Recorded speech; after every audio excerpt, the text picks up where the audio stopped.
클라우드 컴퓨팅의 아버지. AI는 사람의 일상생활에서 폭넓게 활용되고 있습니다. 초기의 컴퓨터는 단순히 반복 작업에 사용되었습니다. 컴퓨터 활용이 확산되면서 지능을 필요로 하는 일도 할 수 있게 되었습니다. 이를 컴퓨테이셔널 인텔리전스, CI로 부르기도 했습니다. 하지만 그다지 마음에 드는 단어는 아니었습니다. 사람의 지능으로 수행하는 것은 자연지능이라고 부릅니다. 컴퓨터가 지능으로 수행하는 것은 인공지능으로 부릅니다. AI, Artificial Intelligence라는 용어를 처음 만든 사람은 존 메카시입니다. 존 메카시는 미국의 컴퓨터 사이언티스트입니다. 1956년 다트머스 컨퍼런스에서 존 메카시는 알란 튜링 등과 함께 AI라는 단어를 처음 사용했습니다. 그 이후 존 메카시는 AI의 아버지로 불리고 있습니다. 존 메카시는 1961년 MIT 대학교의 100주년 기념 강연에서 연설을 했습니다. 그는 여기서 유틸리티 컴퓨팅이라는 개념을 소개했습니다. 사람들은 컴퓨터를 마치 수도와 전기처럼 필요한 만큼 사용하고 사용한 만큼 돈을 내는 시대가 다가올 것입니다. 라고 말했습니다. 또한 다음과 같이 말했습니다. 컴퓨팅 서비스의 구독자는 대규모 시스템의 모든 프로그래밍 특성을 사용할 수 있게 될 것이고 또한 다른 구독자에게 자신의 서비스를 제공할 수도 있을 것입니다. 컴퓨팅 유틸리티는 새로운 그리고 중요한 산업이 될 것입니다. 이는 바로 지금의 클라우드 컴퓨팅 개념과 같습니다. 이후 사람들은 존 메카시를 클라우드 컴퓨팅의 아버지로 부르고 있습니다. 2021년 지금 가장 뜨거운 IT는 AI와 클라우드입니다. 존 메카시는 이미 40년도 전에 개념을 정의했습니다. AI의 아버지, 클라우드의 아버지입니다. 대단한 인물이죠. 클라우드 컴퓨팅의 개념. 인터넷이 처음 등장했을 때 인터넷의 기호로 구름을 사용했습니다. 클라우드의 컴퓨팅의 클라우드는 인터넷을 뜻합니다. 우리나라는 약 3년 동안 입법 과정을 거쳐서 2015년에 클라우드 컴퓨팅법을 제정했습니다. 동법 제2조에서 클라우드 컴퓨팅을 다음과 같이 정의하고 있습니다. 클라우드 컴퓨팅이란 직접 공유된 정보통신기기, 정보통신설비, 소프트웨어 등 정보통신 자원을 이용자의 요구나 수요 변화에 따라 정보통신망을 통하여 신축적으로 이용할 수 있도록 하는 정보처리 체계를 말한다. 아마존 웹 서비스는 클라우드 컴퓨팅을 다음과 같이 정의하고 있습니다. IT 리소스를 인터넷을 통해 온디맨드로 제공하고 사용한 만큼만 비용을 지불하는 것. 클라우드 컴퓨팅법과 아마존 웹 서비스의 클라우드 컴퓨팅 정의는 다음과 같습니다. 첫째, 인터넷망을 통해서 이용한다. 둘째, 필요한 만큼만 사용하고 사용한 만큼만 비용을 지불한다. 셋째, 대상은 하드웨어, 소프트웨어 등 IT 자원이다. 클라우드 컴퓨팅의 원조 제너럴 매직. 최초로 클라우드 컴퓨팅 서비스를 시작한 회사는 제너럴 매직입니다. 제너럴 매직은 스티브 잡스 이후 애플 경영을 맡은 존 스컬리가 애플에서 분사하는 형태로 창업했습니다. 제너럴 매직은 1995년 AT&T와 제휴하여 클라우드 서비스를 준비했습니다. 제너럴 매직은 당시로는 파격적으로 핸드폰을 만들려는 시도도 했습니다. 그러나 시대를 앞선 제너럴 매직의 기술 혁신은 결국 성공하지 못했습니다. 제너럴 매직은 문을 닫았지만 제너럴 매직의 인재들은 이후 실리콘밸리에서 큰 활약을 했습니다. 포브스는 제너럴 매직을 실리콘밸리에서 가장 위대한 실패 기업이라고 기사화하기도 했습니다. 제너럴 매직의 이야기는 2018년 다큐멘터리 필름으로 제작되었습니다. 클라우드 서비스 출범과 발전. 본격적으로 클라우드 서비스가 제공되기 시작한 것은 2006년입니다. 아마존닷컴의 상거래 서비스는 할리데이 시즌의 시스템 부하가 폭증하곤 했습니다.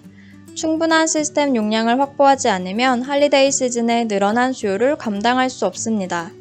하지만 수요는 일시적으로 폭증하는 것으로 1년 내내 유지되지는 않습니다. 최대 수요에 맞춰서 시스템 용량을 확보하게 되면 평소에는 사용하지도 않으면서 자원을 확보하고 운영하는 셈이 됩니다. 최대 부하 수준에 맞춰 시스템 용량을 확보하는 것은 비효율적이라고 생각했습니다.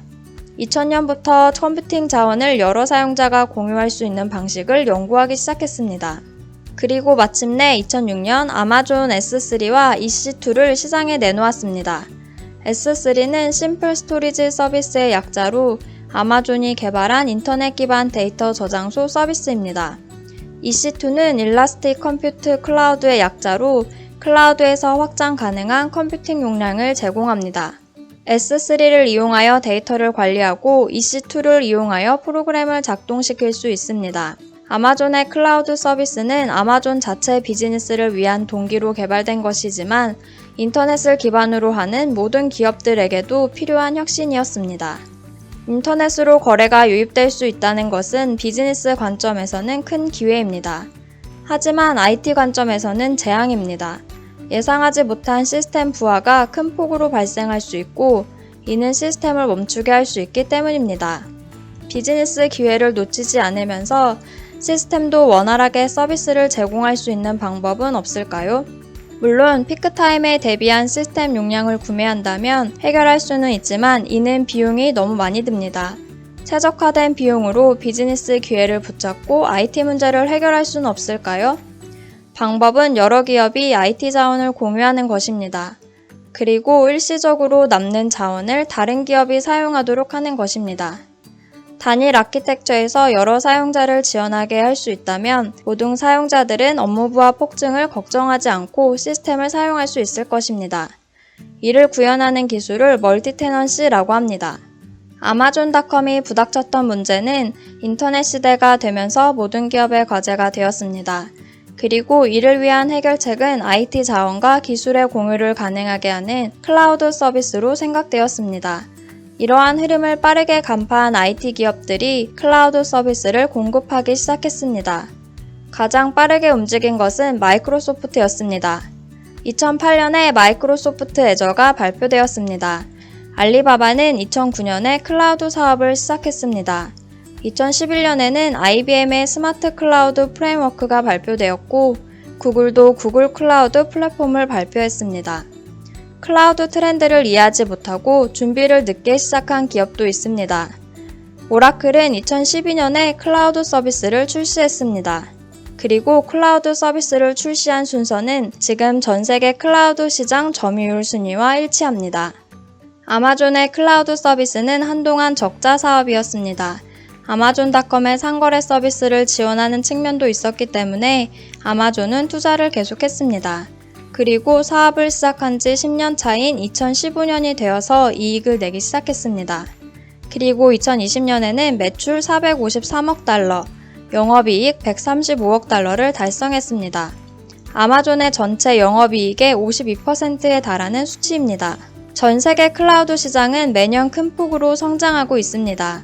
전체적으로는 아마존의 점유율이 가장 높고 마이크로소프트가 가장 빠르게 성장하는 추세를 보여주고 있습니다.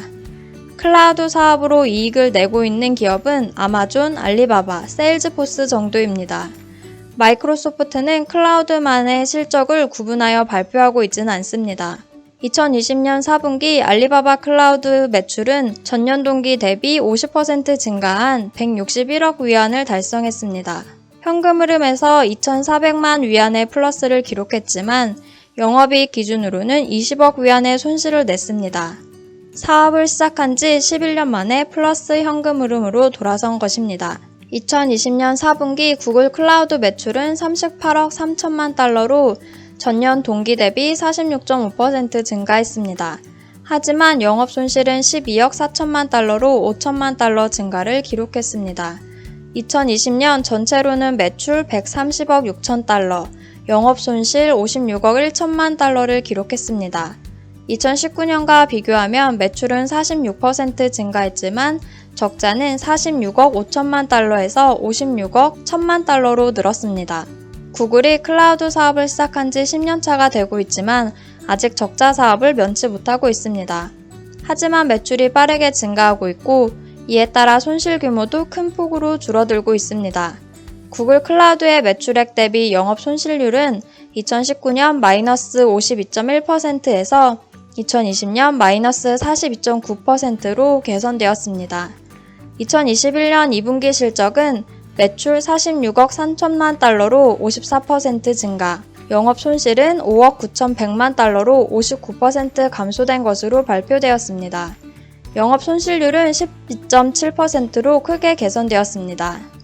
아마존이 AWS를 출시했을 때 IT 기업들의 반응은 반반이었습니다. 이전까지 IT 기술은 IT 기업이 주도해 왔습니다. 메인프레임은 IBM이, 클라이언트 서버는 선과 오라클이 주도했습니다. 클라우드 기술은 IT를 사용하는 아마존이 시작했고 주류 기술이 될 수 있을지 의문이 있었습니다. 대표적으로 오라클의 레리 앨리스는 2008년 클라우드 컴퓨팅을 많은 사람들이 이야기하고 있지만 무슨 말인지 모르겠다. 여성들의 패션보다도 더 유행을 쫓아가는 유일한 산업이 컴퓨터 산업이다. 내가 바보인지도 모르겠다. 클라우드가 무슨 뜻인가? 라고 비판했습니다. 또한 오픈소스의 대부인 리처드 스톨먼도 클라우드 컴퓨팅은 함정이며 결국 비용이 증가하게 될 것이고 공급자에게 통제력을 빼앗기게 될 것이다. 클라우드로 가는 것은 바보 같은 짓이다 라고도 했습니다. 하지만 2016년 오라클 사용자 컨퍼런스 키노트에서 레리 앨리스는 클라우드 컴퓨팅은 오라클이 오래전부터 해오던 비즈니스이며 앞으로 오라클이 클라우드 서비스를 혁신할 것이라고 말했습니다. 레리 앨리슨의 오라클은 클라우드 추세를 믿지 않았고 클라우드 투자에 소극적이었습니다. 그 결과로 오라클의 주가는 정체 상태에 빠졌습니다. 투자자들은 오라클이 클라우드 비즈니스를 하지 않는 것이 원인이라고 생각했고 레리 앨리슨을 압박했습니다. 시간이 걸리기는 했지만 결국 오라클도 클라우드 추세에 동참하게 되었습니다. 우리나라에서 클라우드 서비스는 2011년 KT가 시작했습니다. 초기 사업은 클라우드 수요 부족, 기술력 미흡, 서비스 수준 유지 어려움 등으로 고전을 했습니다. 2020년 클라우드 사업의 매출 성장이 두 자릿수 증가한 것으로 발표했습니다. 2020년 KT의 클라우드 사업 매출은 1,000억 원 정도로 추정됩니다. NHN은 2015년 토스트 클라우드라는 이름으로 클라우드 서비스를 출시했습니다. 토스트는 게임에 특화된 클라우드 서비스에서 기업을 위한 범용 클라우드 서비스로 발전했습니다. NHN은 2021년 1분기 클라우드 부문의 매출이 527억 원으로 전년 동기 대비 44.2% 증가했다고 발표했습니다. 올해 4분기에 클라우드 사업이 손익분기점을 돌파할 것으로 전망했습니다. NHN의 클라우드 매출에는 AWS 매니지드 서비스 사업이 포함되어 있습니다. 네이버는 2017년 클라우드 서비스를 위한 네이버 비즈니스 플랫폼을 출범시켰고 2020년 10월 사명을 네이버 클라우드로 변경했습니다. 네이버 클라우드 사업 부문의 매출은 2021년 2분기 949억 원으로 전년 동기 대비 48.1% 증가한 것으로 발표되었습니다. 네이버 클라우드 사업 부문에는 라인웍스, 클로버 등의 매출이 포함됩니다. 네이버 클라우드의 매출은 따로 공개되지 않았습니다. 카카오는 2021년 카카오 엔터프라이즈를 통해 카카오 아이클라우드를 출시했습니다. 다른 클라우드 회사와 달리 자체 데이터 센터 없이 클라우드 사업에 진출했다는 점이 특이합니다. 카카오는 2023년 안산에 데이터 센터를 준공할 예정입니다. 뒤늦게 출발한 카카오가 얼마나 빠르게 따라잡을 수 있을지 주목됩니다. 아마존은 2012년에 우리나라에 진출했습니다. 2014년 AWS 코리아를 신설했습니다. 2020년 AWS 코리아의 매출은 1조 원을 크게 넘을 것으로 전망되고 있습니다. 한국 MS는 클라우드 실적을 별도로 발표하고 있지 않습니다. 구글 클라우드는 2020년 우리나라 매출은 전년 대비 128% 증가한 583억 원, 이익은 20억 원을 달성했다고 발표했습니다. 클라우드 사업의 특성. 클라우드 사업은 독특한 특성이 있습니다. 첫째, 강력한 구독 비즈니스 모델입니다. 또한 락인 효과가 강력합니다. 한번 구독을 시작하면 계속 구독할 가능성이 큽니다. 따라서 클라우드 서비스 회사의 매출은 매년 증가할 수밖에 없습니다. 둘째, 대규모 투자를 필요로 합니다. 구독 비즈니스 모델은 서비스를 제공하기 위한 자산은 미리 확보하고 비용은 이후에 나눠서 받는 개념입니다. 또한 다수의 기업에 지원하기 위해 갖춰야 하는 IT 자원은 방대합니다. 이를 감당하기 위한 투자가 선행되어야 합니다. 셋째, 고도의 정보 기술을 필요로 합니다. 클라우드 컴퓨팅 시대 이전에는 하드웨어 기업과 소프트웨어 기업이 구분되어 있었습니다. 클라우드 기업은 하드웨어는 물론 소프트웨어도 직접 만들어야 합니다. 더 나아가서 통신, 보안, 인공지능, 데이터 관리 등 사용 기업이 필요로 하는 모든 IT 기술을 지원해야 합니다.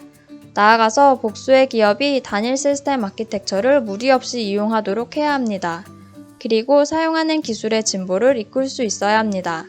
넷째, 글로벌 커버리지를 갖춰야 합니다. 비즈니스 환경은 점점 더 글로벌화되고 있습니다. 클라우드 사용 기업의 비즈니스 영역이 글로벌화되어 있다면 서비스하는 클라우드 기업도 함께 글로벌화되어야 합니다. 글로벌 커버리지는 데이터 센터의 현지 운영은 물론 각 지역별 규제와 사용자 특성에 대한 대응도 필요합니다. 다섯째, 규모의 경제를 달성해야 합니다. 클라우드 서비스 제공 원가는 사용 기업이 많아질수록 큰 폭으로 감소합니다. 클라우드 사용 비용은 원가와 연동되지 않습니다. 시장 경쟁력을 가질 수 있는 수준으로 결정됩니다. 이익을 내기 위해서는 사용 기업 수를 충분히 확보해야 합니다. 궁금한 점. 클라우드 비즈니스는 매력적인 하지만 진출하기 매우 어렵습니다. 우리나라 유수의 SI 회사도 클라우드 서비스 진출을 검토하다가 포기한 적이 있습니다. 고도의 기술 수준과 다수의 사용자를 확보하는 것이 쉽지 않습니다. 게다가 10년 정도는 적자를 감당하면서 대규모 투자를 할 수 있는 강한 체력이 있어야 합니다. 클라우드 사용 기업의 비즈니스를 지원하기 위해서는 글로벌 진출도 해야 합니다. 우리나라는 클라우드 사용률이 OECD 국가 중에서 가장 낮은 수준입니다. 2020년을 기점으로 클라우드 도입이 빠르게 확산되고 있습니다. 우리나라 클라우드 시장의 기회가 큰 것은 분명합니다. 이러한 환경에서 다음과 같은 질문을 해봅니다. 질문 1. 우리나라에도 제대로 된 클라우드 서비스 회사가 등장할 수 있을까요? 그렇다면 몇 개 회사 정도가 살아남을 수 있을까요? 질문 2. 우리나라 클라우드 시장은 결국 외국의 클라우드 서비스 회사가 압도적인 점유율을 차지하게 되지 않을까요? 우리나라 클라우드 회사 중에서 외국의 클라우드 서비스 회사와 경쟁할 만한 회사는 어떤 회사일까요? 질문 3. 우리나라 클라우드 수요 기업 입장에서 어떤 클라우드 서비스 회사를 선택하는 것이 유리할까요? 국내 클라우드 서비스 회사는 어떤 점에서 외국의 클라우드 서비스 회사와 차별화할 수 있을까요? 위 질문에 대한 답을 댓글로 달아주시면 10분에게 선물을 드리겠습니다.